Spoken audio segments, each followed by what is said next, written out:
Bismillahirrahmanirrahim. Assalamualaikum warahmatullahi wabarakatuh. Kami dari kelompok 6 akan memaparkan materi mengenai media dan sumber belajar berbasis Android. Saya Linda Sri Ayuni sebagai moderator sekaligus sebagai pemateri ketiga. Baiklah, kita langsung saja kepada Nur Rasyifa Ramdaniyah sebagai pemateri pertama. Saya persilakan untuk memaparkan materi. Perkenalkan, nama saya Nur Rasyifa Ramdaniyah, NPM 1950606123. Sini saya akan menjelaskan tentang definisi dan sejarah Android. Android merupakan sistem operasi berbasis Linux yang termasuk ke dalam sistem operasi open source yang dirancang untuk perangkat seluler layar sentuh, misalnya telepon pintar dan tablet. Yang dimaksud dengan sistem operasi open source yaitu sebuah sistem operasi dengan sumber terbuka yang memungkinkan para user untuk mengembangkannya secara terbuka. Hal itu memberikan kesempatan yang besar bagi para pengembang aplikasi dan para pembuat aplikasi. Pada awalnya, Android dikembangkan oleh Android Inc. dibantu dukungan dari Google. Pada tahun 2005, Google akhirnya membeli Android. Pada tahun 2007, sistem operasi Android dirilis secara resmi. Saat itu bersamaan dengan didirikannya Open Handset Alliance yang merupakan konsorsium dari perusahaan perangkat keras, perangkat lunak, dan telekomunikasi dengan tujuan memajukan standar terbuka perangkat seluler. Pada tahun 2008, ponsel Android untuk pertama kalinya dijual, tepatnya pada bulan Oktober. Sistem operasi Android mempunyai banyak komunitas pengembang aplikasi yang mengembangkan fungsionalitas perangkat, umumnya ditulis untuk versi kustomisasi bahasa pemrograman Java. Perkembangan Android sangat pesat terbukti pada bulan Oktober 2012 terdapat sekitar 700.000 aplikasi yang telah disediakan untuk Android. Selain itu, terdapat sekitar 25 juta aplikasi yang telah diunduh dari Google Play yang merupakan toko utama Android. Survei juga menemukan bahwa Android merupakan platform terpopuler bagi para pengembang dan digunakan oleh 71% pengembang aplikasi seluler pada bulan April sampai Mei 2013.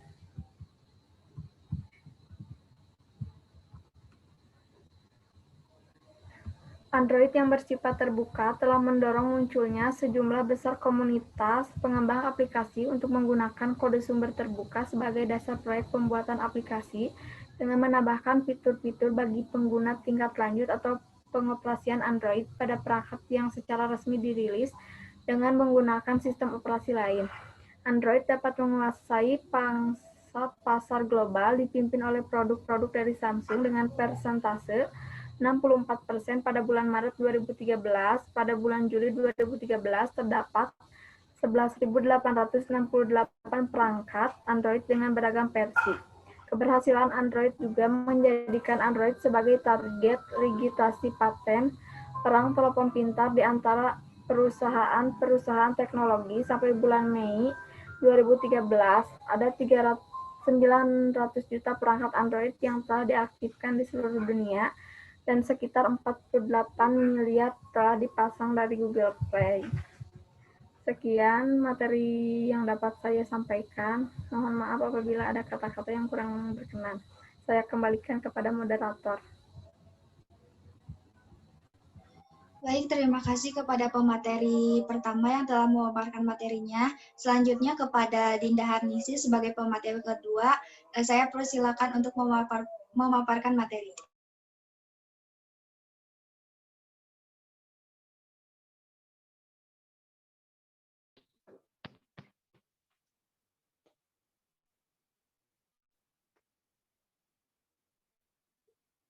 Terima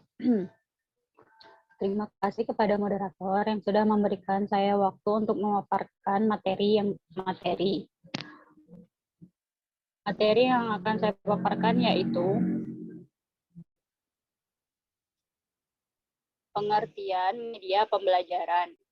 Pengertian media mengarah pada sesuatu yang dapat meneruskan informasi, pesan antara sumber pemberi pesan dan penerima pesan. Media merupakan segala bentuk dan saluran yang digunakan menyampaikan pesan atau informasi. AICT dalam Arsyad 2011. Masih dari sudut pandang yang sama, Kem dan Deacon 1985 mengemukakan bahwa peran media dalam proses komunikasi adalah sebagai alat pengirim transfer yang mentransmisikan pesan dari pengirim sender kepada penerima pesan atau informasi receiver. Kartika 2008. Sejalan dengan hal tersebut, Munandi 2012 menyatakan bahwa media merupakan segala sesuatu yang dapat menyampaikan dan menyalurkan pesan dari sumber secara terencana sehingga tercipta lingkungan belajar yang kondusif di mana penerimanya dapat melakukan proses belajar secara efisien dan efektif. Dan juga media memiliki peran yang sangat penting dalam pendidikan sebagai suatu sarana atau perangkat yang berfungsi sebagai perantara atau saluran dalam suatu proses komunikasi antara komunikator dan komunikasi.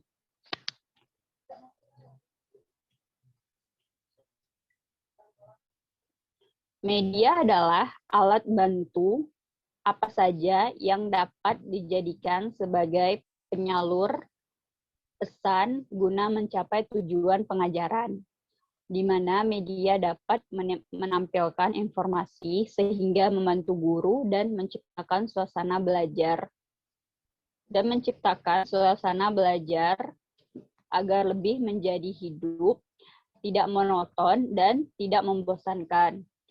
Dan media pembelajaran dapat dikatakan sebagai alat pembantu pembelajaran, yaitu segala sesuatu yang dapat dipergunakan untuk merangsang pikiran, perasaan, perhatian, dan kemampuan atau keterampilan peserta didik, sehingga dapat mendorong terjadinya proses belajar. Batasan ini masih mencakup luas dan mendalam, mencakup pengertian sumber, lingkungan, manusia, dan metode yang digunakan untuk tujuan pembelajaran.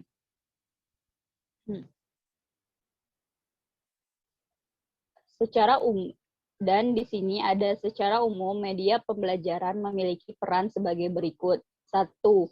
Memperjelas penyajian pesan pembelajaran agar tidak terlalu bersifat verbal. 2. Mengatasi keterbatasan ruang, waktu, dan daya indera. 3. Penggunaan media pembelajaran secara tepat dan bervariasi dapat mengatasi sikap pasif peserta didik. 4. Menjadikan pengalaman manusia dari abstrak menjadi konkret. 5. Memberikan stimulus dan rangsangan kepada peserta didik dan belajar secara aktif. 7. Dapat meningkatkan motivasi belajar peserta didik sehingga dapat meningkatkan presentasi belajar. Media pembelajaran biasanya dipahami sebagai benda-benda yang dibawa masuk ke ruangan kelas untuk membantu aktivitas proses belajar mengajar. Pemahaman sempit ini dipengaruhi oleh pandangan kognitivisme yang melihat proses belajar sebagai transfer pengetahuan dan pengajaran ke peserta didik yang kebanyakan berlangsung dalam ruang kelas. Jika menggunakan pandangan kebanyakan berlangsung jika menggunakan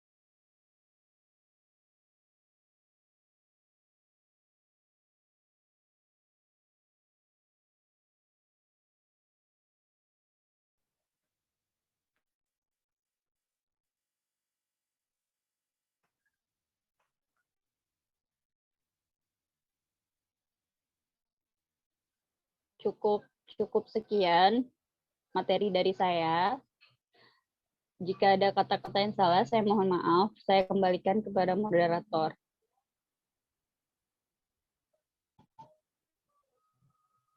Baik, terima kasih kepada Dinda Hanisi yang telah memaparkan materinya. Selanjutnya pemaparan materi yang ketiga yang akan dipaparkan oleh saya sendiri.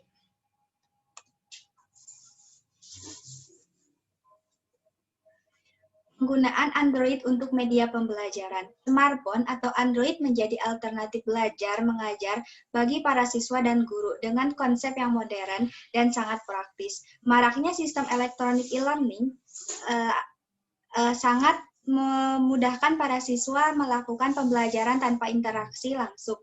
Kehadiran smartphone atau Android sebagai media pendukung proses belajar menjadi sangat dibutuhkan untuk penerapan sistem tersebut. Disertai dengan internet, kecanggihan smartphone atau Android dapat mengakses berbagai macam informasi akan lebih cepat dan mudah. Proses pembelajaran antar guru dan siswa juga lebih interaktif. Berikut ini pemanfaatan smartphone atau Android sebagai media pembelajaran. Di antaranya ada e-learning atau pembelajaran menyenangkan.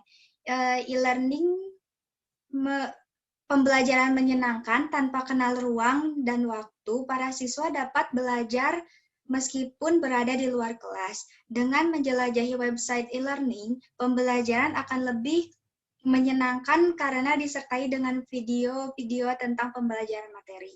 Yang kedua ada e-book. E-book mudahnya membaca buku. Para siswa dapat membaca buku dengan mudah menggunakan Android atau smartphone tanpa buku berbentuk fisik. Membaca buku akan lebih menyenangkan karena bisa dilakukan di mana saja dan kapan saja. Yang ketiga, situs pencarian. Mesin pencarian di internet sangat membantu para siswa mencari sebuah informasi atau materi tentang pelajaran. Wawasan pengetahuan para siswa akan lebih berkembang dengan memanfaatkan smartphone atau Android dengan baik. Salah satu contoh situs pencarian yang sering kita gunakan yaitu Google. Yang terakhir, media sosial untuk pembelajaran. Banyak sekali media sosial yang dimanfaatkan oleh guru dan siswa. Misalnya Edmodo, aplikasi ini didesain seperti metode di kelas. Di sini guru akan lebih aktif berkomunikasi dengan siswa.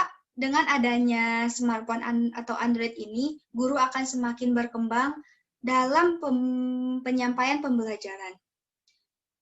Siswa juga akan bersemangat dalam menerima materi pembelajaran yang tidak membosankan, namun di balik dampak yang ada, pasti terdapat dampak negatif yang akan timbul ketika pemakaian smartphone atau Android itu sendiri, di luar kegiatan seorang pelajar, sehingga para guru dan orang tua lah yang harus mengawasi dalam penggunaan smartphone atau Android agar tidak terjerumus ke dalam hal-hal yang merugikan. Media pembelajaran memiliki peran penting dalam meningkatkan hasil belajar. Pemanfaatan media dalam proses pembelajaran merupakan salah satu upaya menumbuhkan motivasi belajar yang pada akhirnya hasil belajar siswa meningkat. Hal ini menjadi tanpa alasan untuk melaksanakan pembelajaran dimanapun, kapanpun, dan dalam kondisi apapun. Sekian pemaparan yang dapat saya sampaikan. Mohon maaf apabila banyak kesalahan maupun kekurangan. Selanjutnya kepada Wulan Dwi Anjani sebagai pemateri keempat, saya persilakan untuk memaparkan materinya. Terima kasih kepada moderator. Di sini saya akan menjelaskan tentang macam-macam aplikasi untuk pembelajaran. Yang pertama yaitu ada Math and Workout. Math and Workout merupakan aplikasi untuk mempraktekkan matematika, seperti penjumlahan, pengurangan, perkalian, dan pembagian. Kita dapat mengoperasikan 6 aktivitas yang berbeda. Yang selanjutnya yaitu ada Words and Words. Words adalah aplikasi kosakata atau yang biasa digunakan dengan model kata-kata atau model kuis. Yang selanjutnya yaitu ada Undang-Undang Dasar 45 Republik Indonesia. Selanjutnya lagi yaitu ada buku sejarah Indonesia, dan selanjutnya ada Edmodo Android aplikasi. Aplikasi ini dapat memberikan akses ke buku angkatan, profil, dan perpustakaan. Kita dapat menggunakan aplikasi ini untuk mengirimkan pesan-pesan kepada grup atau siswa yang menggunakan Edmodo untuk membaca pesan-pesan dari guru. Yang selanjutnya yaitu ada aplikasi Grace. Grace termasuk aplikasi baru yang dirilis pada bulan Maret tahun 2013. Kita dapat mengatur semua video pendidikan ke dalam satu tempat melalui aplikasi ini. Keuntungan menggunakan aplikasi ini adalah kita dapat menggunakan video-video di dalam aplikasi dengan cepat. Jika biasanya diarahkan dengan kopel luar ketika akan membuka video YouTube, maka tidak begitu. Aplikasi ini memainkan video melalui aplikasi YouTube, tetapi di-embed ke dalam aplikasi Grace. Jadi pastikan telah menginstal aplikasi ini dulu. Yang selanjutnya yaitu ada aplikasi Mobento. Aplikasi ini memungkinkan untuk mengunduh video ke dalam perangkat Android untuk melihatnya secara offline. Yang selanjutnya yaitu ada SparkNotes. SparkNotes merupakan sumber daya yang paling mendidik untuk segala jenis, mulai dari Brave New World, Aldous Huxley, hingga Crito and Plato. Aplikasi ini sederhana. Dengan Mobento, aplikasi ini juga menggunakan styling Android 2,3 GB serta disertai iklan yang berjalan di bagian bawah. Kita semuanya tentu mengharapkan agar dapat memperoleh pendidikan yang berkualitas dengan gratis. Akan tetapi ini tidak terjadi pada sebagian besar orang di seluruh dunia. Jika kita memiliki perangkat Android dan Wi-Fi atau koneksi data, aplikasi-aplikasi ini sangatlah berguna. Kita dapat belajar di mana saja, dan siswa akan merasakan bahwa belajar adalah yang menyenangkan. Cukup sekian penjelasan dari saya kembalikan lagi kepada moderator. Terima kasih kepada Wulandwi Anjani yang telah memaparkan materinya. Selanjutnya kepada Sudewa, sebagai pemateri kelima, saya persilakan untuk memaparkan materinya. Perkenalkan, nama saya Sudewa Rizky Derajat. Saya akan menjelaskan tentang cara memaksimalkan Android untuk pembelajaran. Android sangat menunjang pembelajaran saat ini, terutama di masa pandemi sekarang. Dengan berbagai fitur yang telah disediakan, semua fitur-fitur yang tersedia sangat bermanfaat untuk membantu siswa memahami materi pembelajaran, sehingga guru tidak perlu menjelaskan secara berulang-ulang. Siswa dapat lebih mudah memahami materi pembelajaran melalui media. Selain itu, siswa cenderung lebih suka belajar dengan media dibanding hanya dengan mendengarkan penjelasan dari guru. Siswa akan lebih sulit dalam memahami apa yang disampaikan.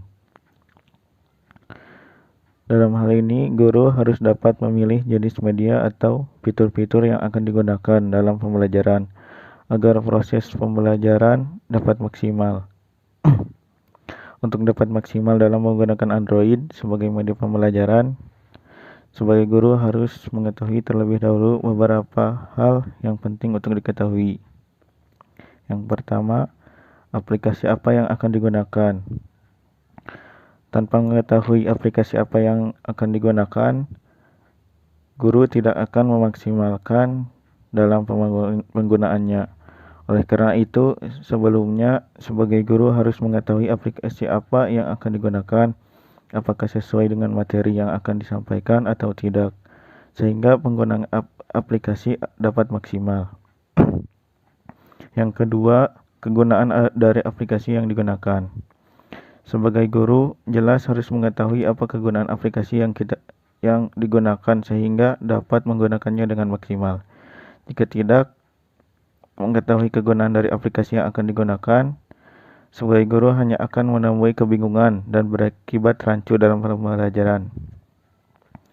Tujuan yang seharusnya dapat dicapai dengan mudah, tetapi karena tidak mengetahui kegunaan aplikasi yang kita gunakan, akhirnya tujuan itu tidak akan tercapai dan hanya membuang waktu sia-sia. Yang ketiga, cara mengoperasikan aplikasi yang akan digunakan.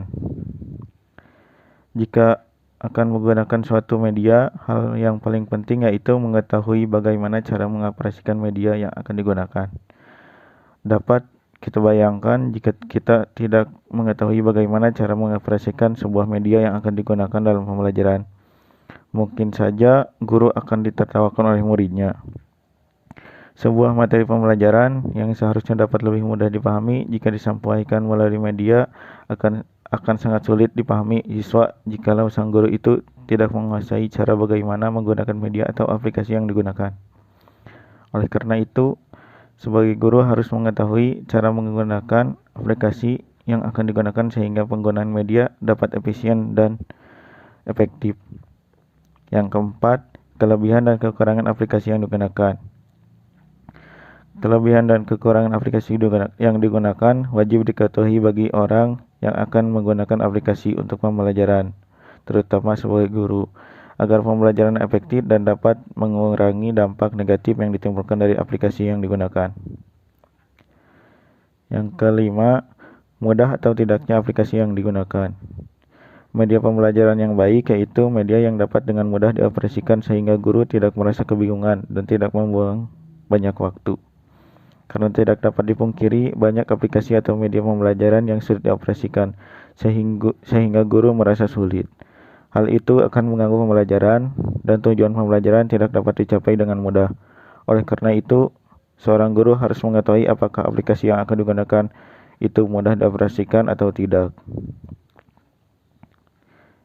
Yang keenam, efektif dan efisien atau tidaknya aplikasi yang digunakan.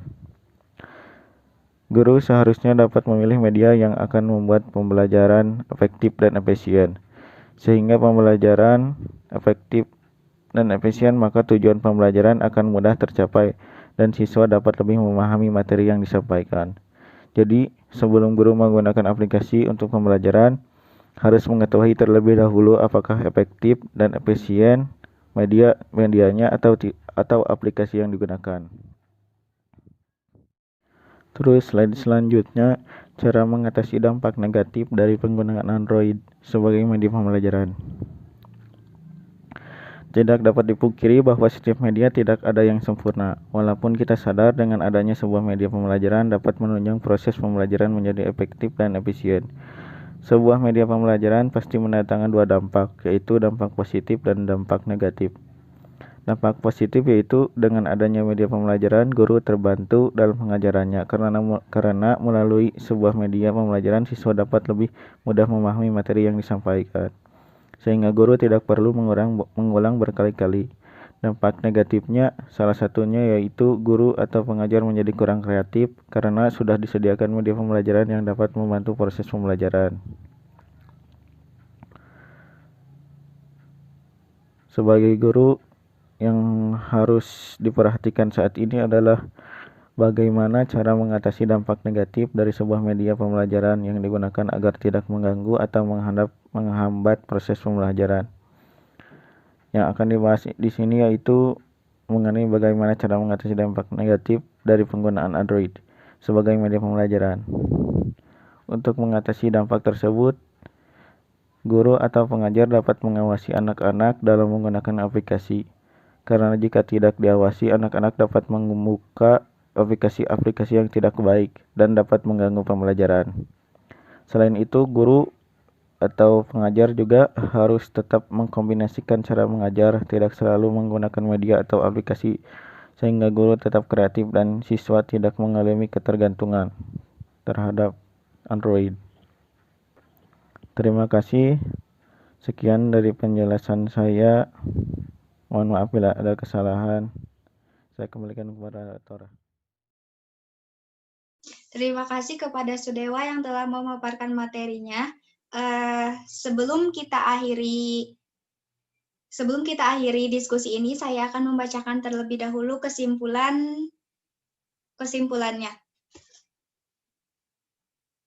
Android merupakan sistem operasi berbasis Linux yang termasuk ke dalam sistem operasi open source yang dirancang untuk perangkat seluler layar sentuh, misalnya telepon pintar dan tablet untuk dapat menggunakan aplikasi Android sebagai media pembelajaran, guru harus mengetahui agar penggunaan Android sebagai media pembelajaran dapat maksimal dan benar-benar dapat menunjang proses pembelajaran. Selain itu, guru juga harus mampu mengatasi dampak negatif dari penggunaan Android sebagai media pembelajaran, misalnya dengan mengawasi anak didik dalam menggunakan aplikasi yang ada di Android, agar tujuan tidak melenceng ke arah yang tidak diinginkan. Dengan begitu, tujuan pembelajaran dapat tercapai dan proses pembelajaran tidak akan terganggu. Seorang guru juga harus melakukan kombinasi dalam model pengajarannya sehingga pembelajaran tersebut dapat tetap kreatif, inovatif, dan efisien. Sekian pemaparan materi dari kelompok 6. Mohon maaf apabila banyak kesalahan maupun kekurangan. Terima kasih atas perhatiannya. Wassalamualaikum warahmatullahi wabarakatuh.